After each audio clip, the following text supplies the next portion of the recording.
Oke, Mas dan Mbak dan kakak-kakak di sini dan senior-senior saya. Di sini akan saya menerangkan terkait ISO 9001 2015. Terakhir ISO terbaru tahun 2018 ya. 18. Tapi karena ini saya sharing pengalaman saya, kami masih menggunakan ISO 9001 2015 dan kami rasa menurut manajemen kami dan kami sendiri ini masih relevan dengan kondisi sekarang. Sekarang sebelum sebentar, ada yang masuk. Sebelum masuk ISO, untuk bayangan di sini kan beberapa ada mahasiswa nih, belum masuk dunia kerja. Kira-kira yang mau saya tanyakan adalah saat teman-teman berangkat ke KFC nih, KFC kan ada banyak sekali rumah makan KFC di se-Indonesia Raya. Kenapa sih teman-teman milih KFC? Kalau misal saya jalan-jalan ke Medan, jalan-jalan ke Bali, yang saya tidak tahu ekspektasi selera saya dengan selera kondisi di lingkungan tersebut, atau saya pergi ke Bali daerah area-area elit, saya milih KFC, itu kira-kira penyebabnya apa ya?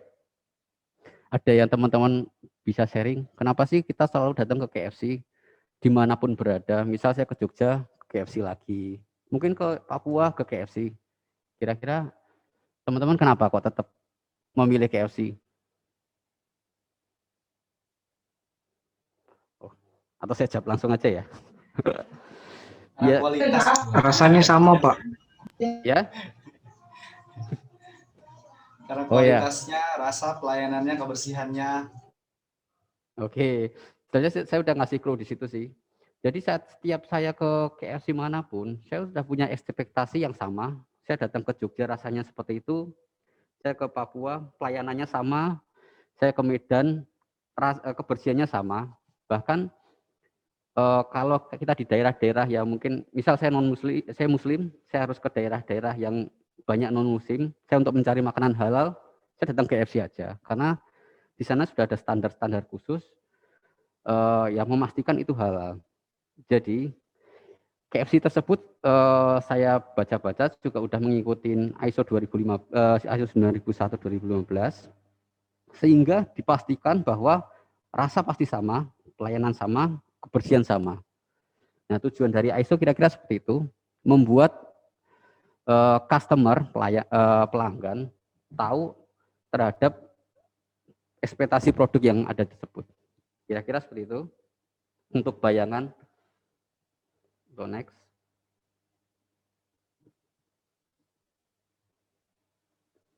Nah, kenapa butuh standar?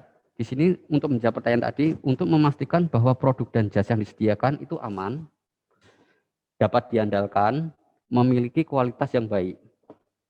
Dari tiga ini tujuan dari standar. Tapi dari tiga ini bisa di-break. Untuk mendapatkan tiga item tersebut, kita butuh effort yang cukup banyak. Nah, itu dari sini ISO 9001 itu menjabarkan semuanya agar mendapatkan tiga item tersebut. Nah, yang ketiga, kenapa butuh ISO? Ini mendapatkan pengakuan internasional. Pengakuan secara internasional, produk atau layanan lebih kompetitif. Yang kedua, sistem dan prosedur yang baku, sistem terdokumentasi dalam prosedur dan instruksi kerja, mutu proses, pelayanan produk, sumber daya yang terkendali dan konsisten. Terakhir adalah peningkatan produktivitas. Nanti mungkin ini masih awang-awang ya, nanti kira-kira untuk berjalan nanti bisa akan penjelasan lebih detail. Nah, sejarahnya bagaimana sih? Nah, kata ISO berasal dari bahasa Yunani, isos, yang berarti sama atau setara.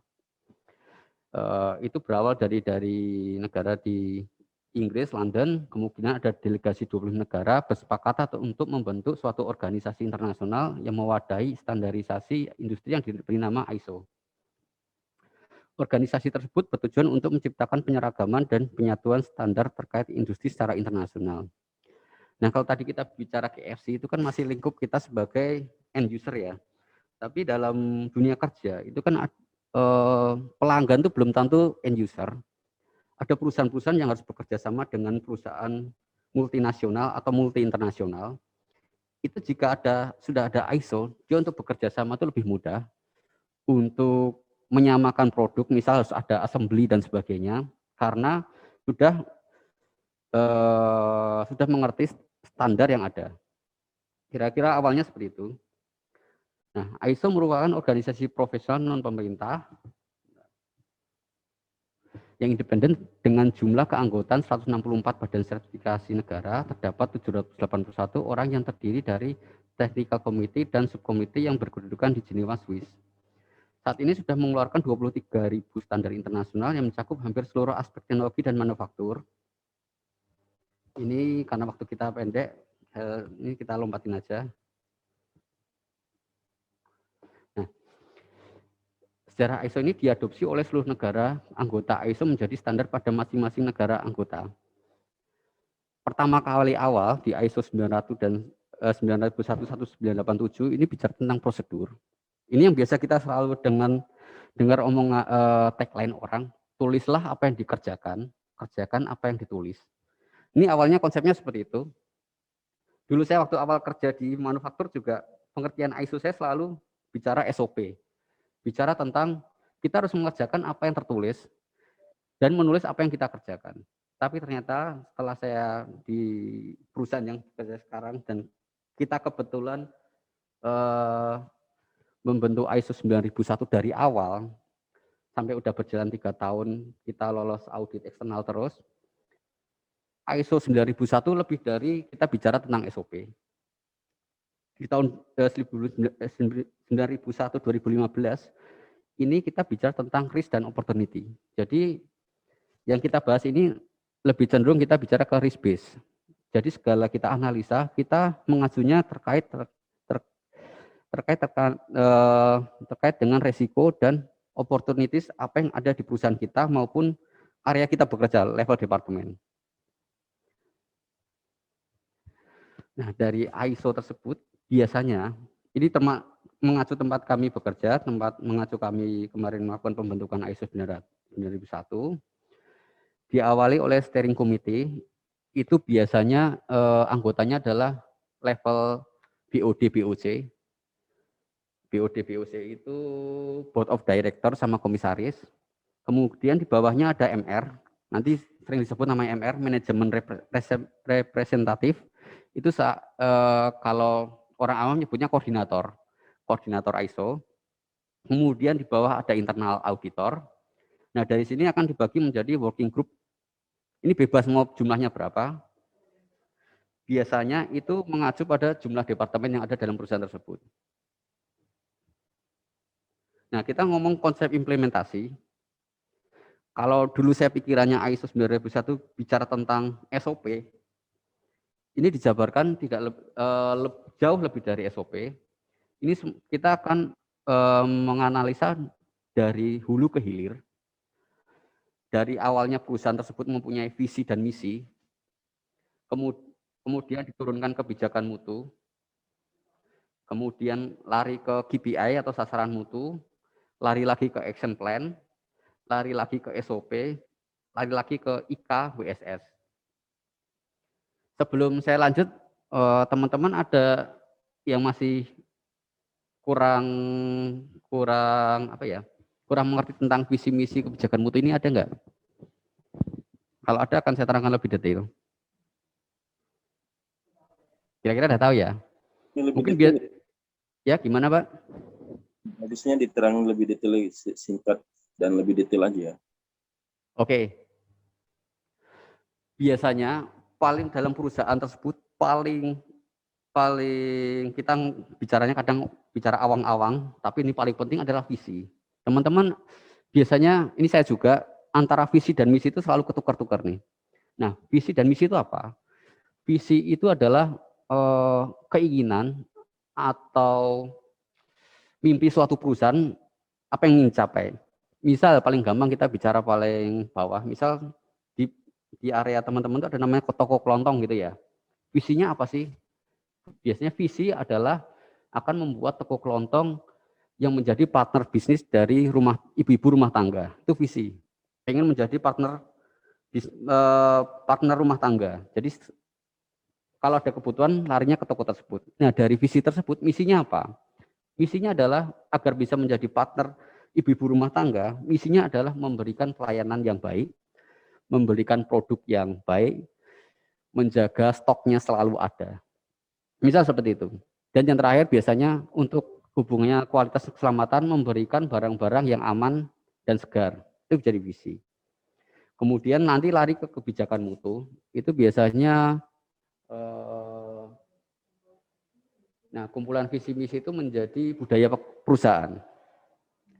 Nah, ini setelah budaya perusahaan akan membentuk KPI sasaran mutu, target-target yang dicapai. Misal toko kelontong tersebut saya harus menjual sayur dalam sebulan ini 3 ton.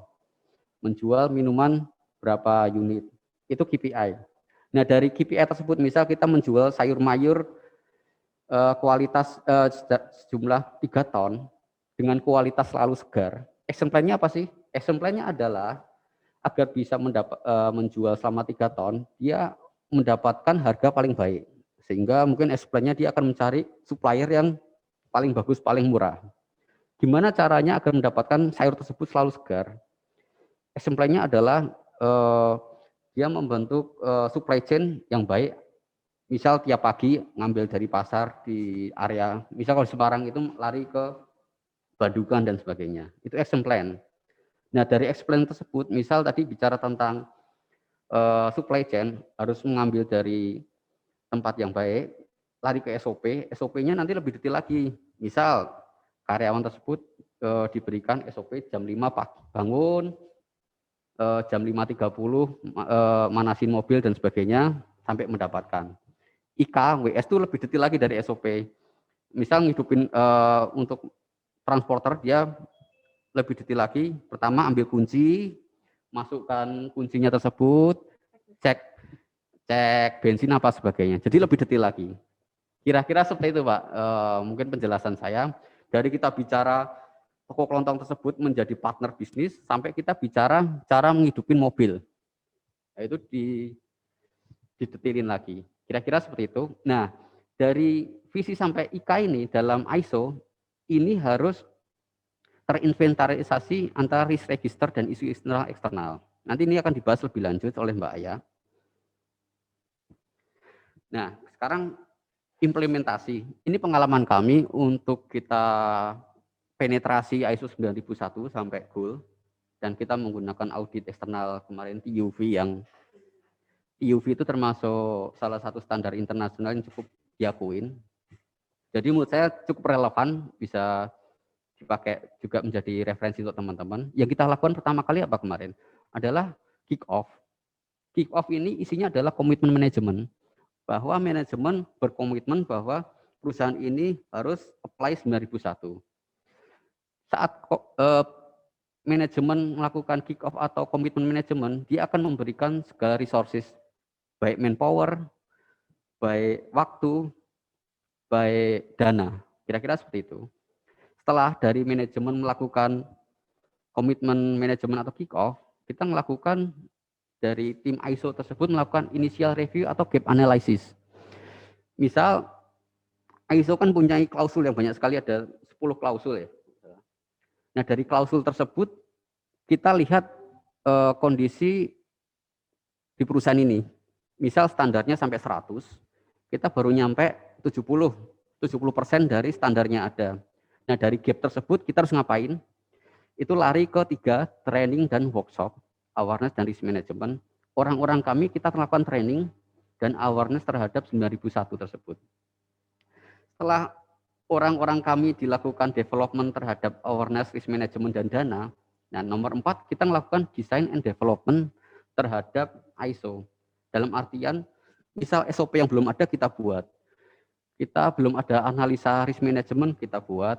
Kita belum ada SWOT, kita melihat tiap departemen itu ada peluang, ada kekurangannya apa, internal eksternal kita buat. Karena orang tersebut, karyawan kami sudah kita lakukan training.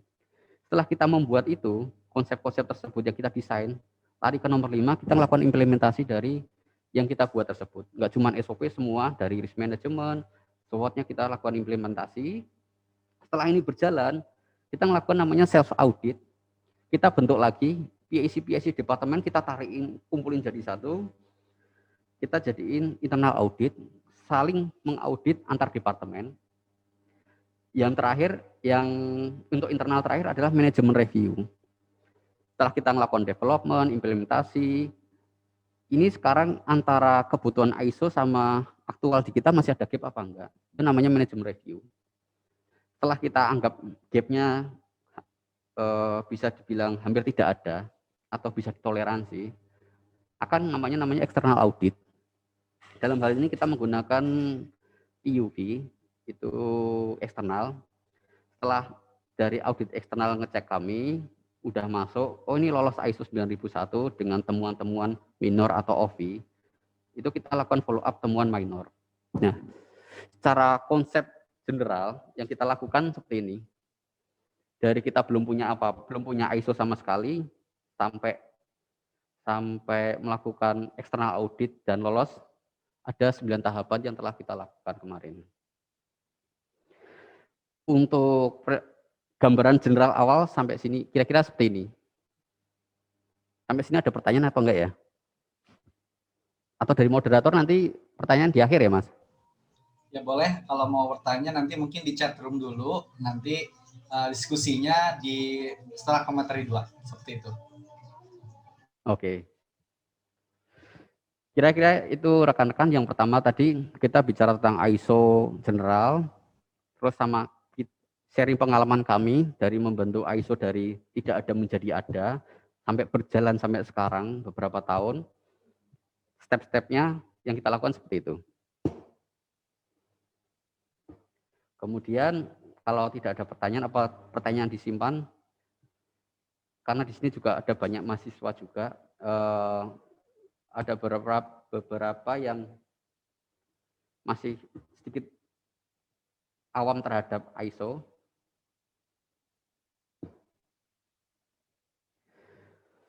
Akan saya terangkan terkait secara general klausul ISO 9001-2015 terkait sistem manajemen mutu.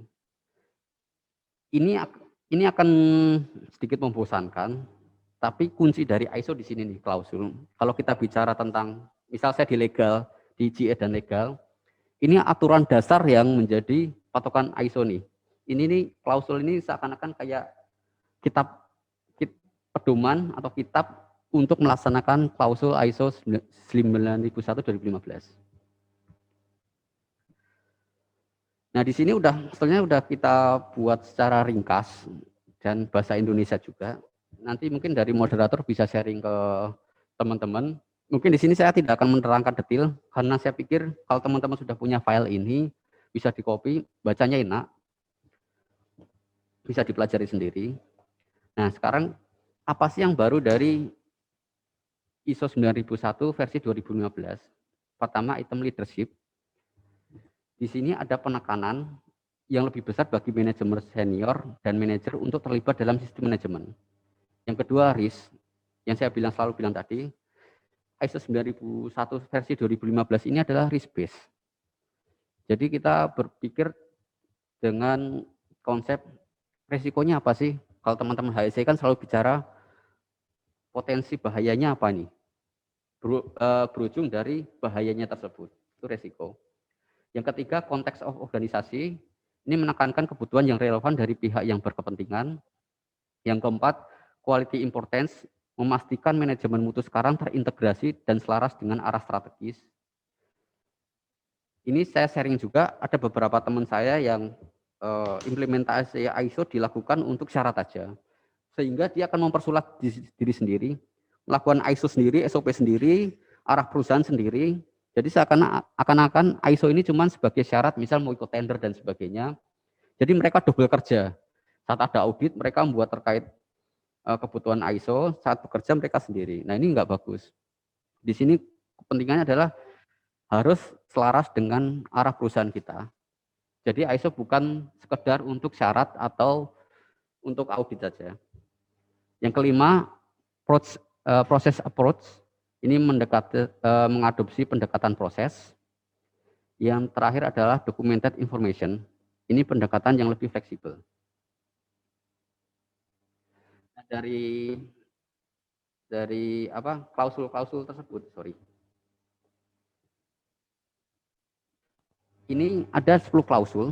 Pertama, scope, normative reference, term and definition, 4 context of organisasi, 5 leadership, 6 planning, 7 support, 8 operation, 9 performance evaluation, 10 improvement. Mungkin saya nggak terangkan semua karena waktu kita cuma di sini hari ini cuma 2 jam. Poin yang penting adalah mungkin saya bicara poin 1, 2, 3, nanti kita bicara tentang 4 dan untuk sama 6. Cara besarannya 4 sampai 10 seperti ini, konteks of organisasi, isinya apa aja, leadership, planning, support, operation, performance, dan improvement. Saya ceritakan detail-detail aja. Untuk gedeannya, scope. Ini saya coba merah-merahin yang penting aja. Intinya adalah ISO itu bersifat umum dan bisa diterapkan oleh semua organisasi. Dan ISO tersebut bersifat konsisten, tujuannya untuk kepuasan pelanggan dan sistem yang efektif.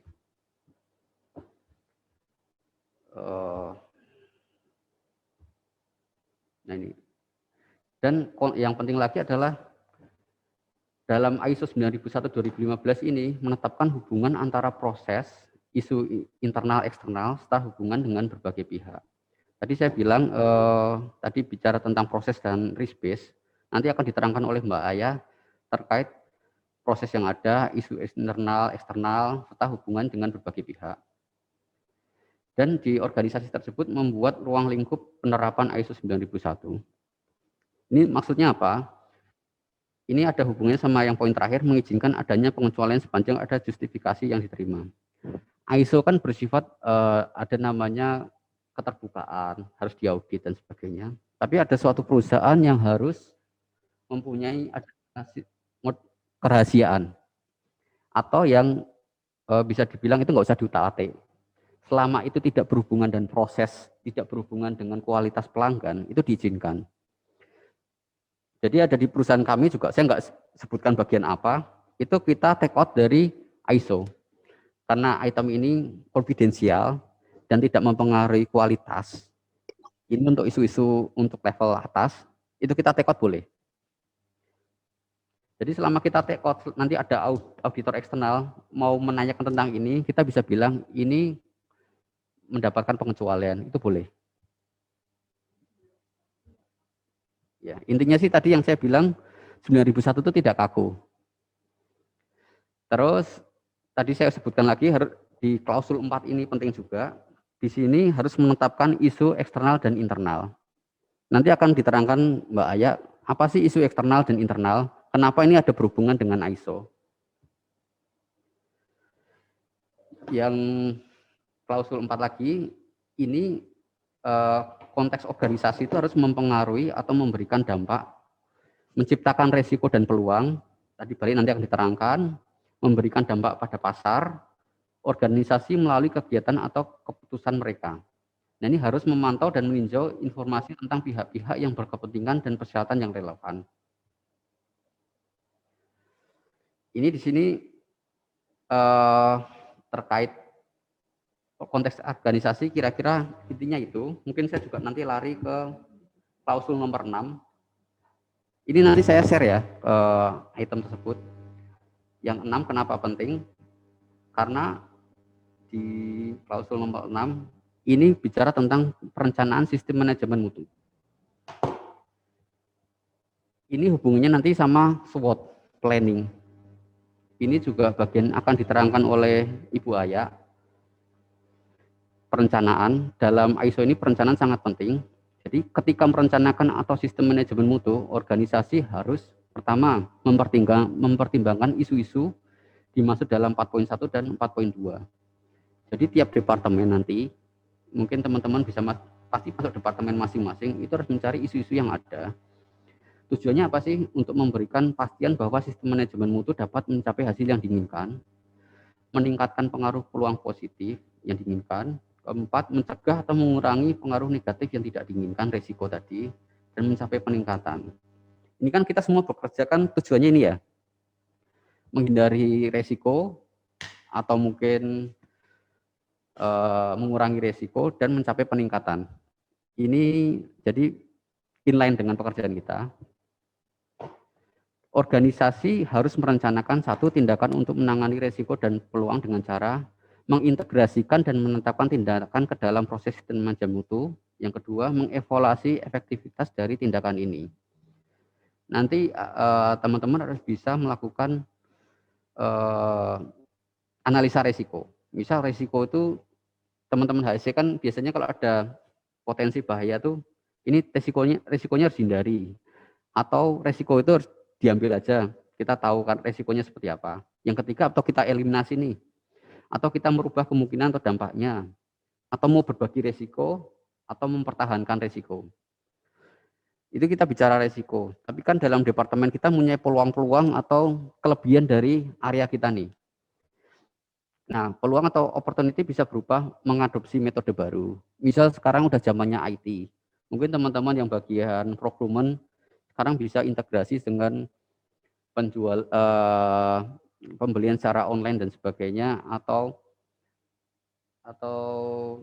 namanya kita mencari produk dan sebagainya. Kita sekarang untuk beli barang-barang dari luar negeri juga lebih murah dengan kondisi internet sekarang yang maju. Peluang kemudian mengeluarkan produk baru, membuka pasar baru, pendekatan klien baru, membangun jaringan, dan penggunaan teknologi baru. Jadi teman-teman harus bisa melakukan analisa peluang dan opportunity yang ada di area masing-masing. Nah, perencanaan yang 6.2.1 yaitu sasaran mutu harus konsisten dengan kebijakan mutu, dapat diukur, memperhitungkan persyaratan yang berlaku, relevan dengan kesesuaian produk dan jasa, serta peningkatan kepuasan pelanggan, dipantau, dikomunikasikan, diperbarui jika diperlukan, didokumentasikan.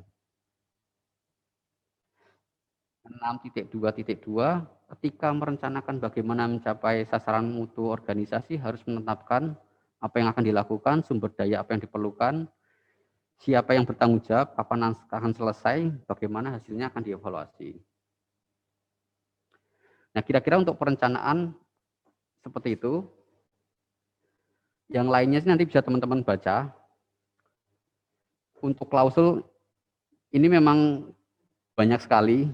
Ini mungkin teman-teman yang masih belum bekerja, ada baiknya pelajari semua. Kalau teman-teman yang sudah bekerja, coba dipetakan nih. Dari SOP yang ada di teman-teman itu, buat matriknya antara klausul sama SOP yang ada. Ya. Ada nggak sih gap antara klausul yang sudah ada sama SOP-nya? Misal belum ada, dibuat, itu lebih baik. Saya yakin teman-teman kalau buat, nanti coba bikin matriknya, gap-nya itu bisa diajukan ke manajemen. Saya yakin itu menurut saya, manajemen pasti suka, dan itu nilai positif bagi teman-teman. Coba nanti untuk PR dipetakan area kerja masing-masing aja.